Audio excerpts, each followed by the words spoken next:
Valeria Messalina, yang biasa hanya disebut Messalina, lahir sekitar tahun 20 Masehi, meninggal di tahun 48 Masehi.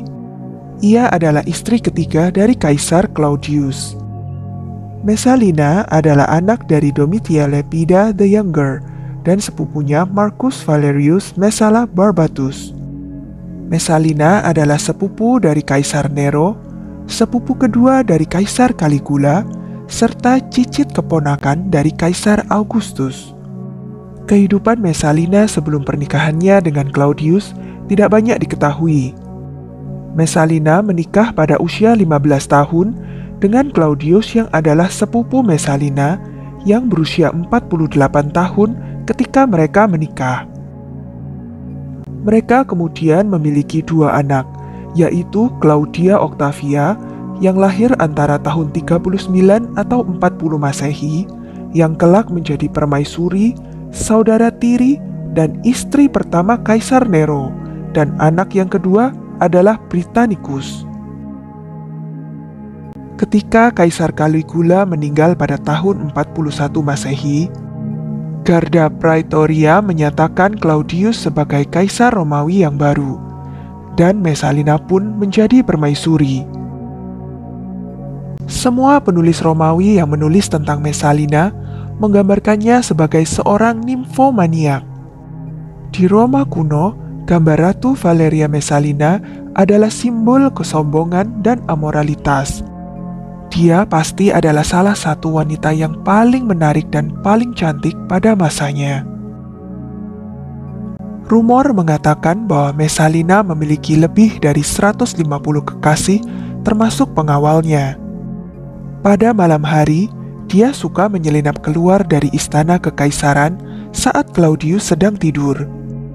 Dia pergi ke rumah bordil di mana dia akan menyamar sebagai wanita tunasusila. Dari sanalah ia mendapatkan banyak pria simpanan. Setelah malam yang panjang berhubungan dengan banyak pria, dia akan kembali ke suaminya. Messalina bahkan membangun rumah bordil kelas atas tepat di harem. Claudius entah tidak tahu tentang perselingkuhannya atau dia mengabaikan perilaku bebas istrinya. Dia pasti menjadi bahan tertawaan semua pria di Roma. Messalina terkenal sebagai permaisuri yang kejam serta menghalalkan segala cara untuk mendapatkan yang dia inginkan. Beberapa fakta perbuatannya adalah menuduh orang lain berselingkuh demi mempertahankan tahta. Kaisar Claudius memerintahkan keponakannya kembali setelah selesai masa pengasingan. Kedua keponakannya ini adalah Julia Livilla serta Agrippina. Sekembalinya mereka berdua, Kaisar Claudius juga mengembalikan kekayaan mereka berupa uang dan perumahan. Melihat hal ini, Messalina bukannya malah senang. Ia merasa semakin terancam kedudukannya sebagai ratu. Dengan licik, ia menghasut Claudius agar mengasingkan keponakannya ini. Tuduhan selingkuh dilemparkannya pada Julia serta suaminya. Akibat ulah liciknya ini, mereka diasingkan kembali, sedangkan Agrippina selamat karena tetap diam. Messalina juga pernah menghasut Kaisar Claudius agar mengeksekusi ayah tirinya. Setelah ayahnya meninggal, ibu Messalina menikah dengan Appius Silanus, komandan 3 legiun di Spanyol. Entah karena apa, Messalina tertarik dengan ayah tirinya tersebut. Tentu saja sang ayah tiri menolak mentah-mentah ketertarikan Messalina. Ternyata, Messalina masih menyimpan dendam hingga ia menjadi ratu. Untuk menuntaskan dendamnya, ia menghasut Claudius agar mengeksekusi Silanus. Claudius yang sangat percaya tahayul dicekoki mimpi buruk karangan Messalina. Dalam mimpi tersebut, Messalina mengaku melihat Silanus menghabisi Claudius. Ia mengkhawatirkan hal tersebut terwujud. Karena itulah Messalina memohon pada Claudius untuk mengeksekusi ayah tirinya tersebut. Tentu saja sang suami mengabulkan permintaan istri tercinta. Begitulah cara liciknya Messalina untuk menghabisi ayah tirinya. Messalina juga pernah menghabisi Valerius Asiaticus hanya demi sebuah taman. Sifat Messalina yang tamak membuatnya ingin memiliki banyak hal yang gemerlap. Suatu ketika ia melihat sebuah taman yang indah. Pemandangan indah tersebut menggugah rasa kepemilikannya. Ia ingin memiliki taman tersebut untuk dirinya sendiri. Maka disusunlah rencana untuk merebut taman itu dari si empunya, Valerius Asiaticus. Messalina memfitnah Valerius bersekongkol untuk menjatuhkan kekaisaran. Tentu saja perbuatan tersebut tidak bisa ditolerir. Ia dieksekusi oleh pihak kaisar dengan cara diizinkan untuk menghabisi diri sendiri. Yang paling terkenal dari semua skandalnya adalah tantangannya kepada seorang gadis bernama Scylla. Scylla adalah pekerja tunasusila Romawi yang terkenal karena bisa melayani pria yang luar biasa banyak dalam semalam. Scylla juga terkenal akan keterampilannya dalam memuaskan para pria. Tantangan yang diajukan Messalina adalah siapa antara dia dan Scylla yang paling banyak bisa berhubungan dengan pria dalam satu malam. Kontes bakat yang aneh ini terjadi.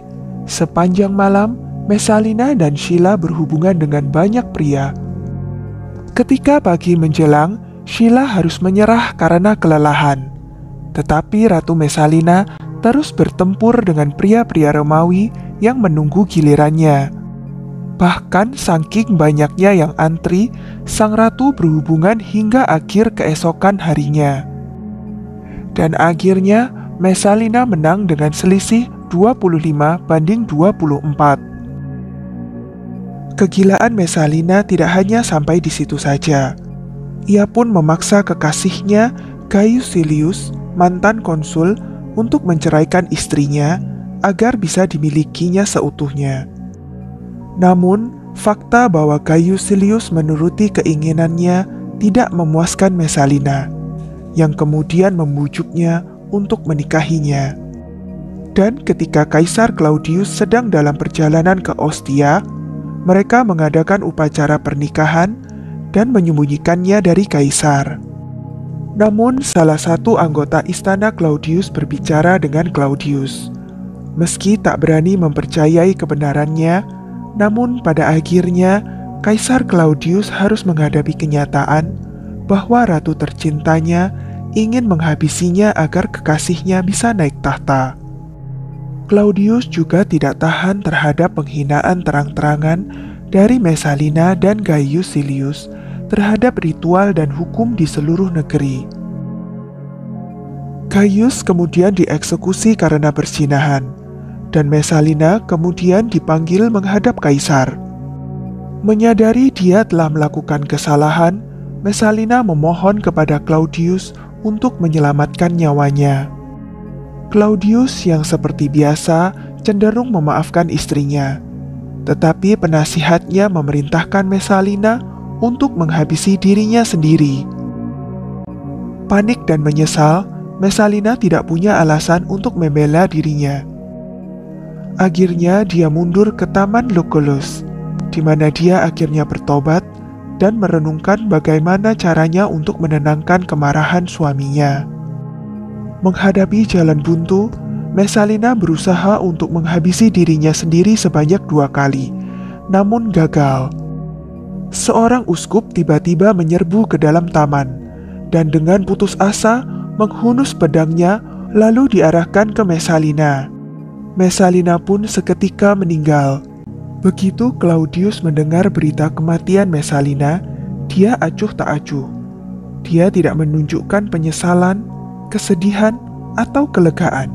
Sebaliknya, Claudius meminta secangkir anggur lagi.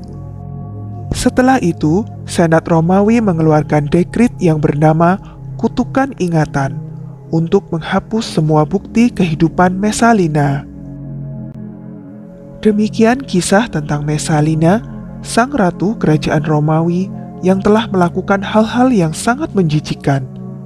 Nantikan kisah-kisah kontroversial lainnya di channel ini ya. Jangan lupa klik like, subscribe, dan komen ya. Sampai jumpa.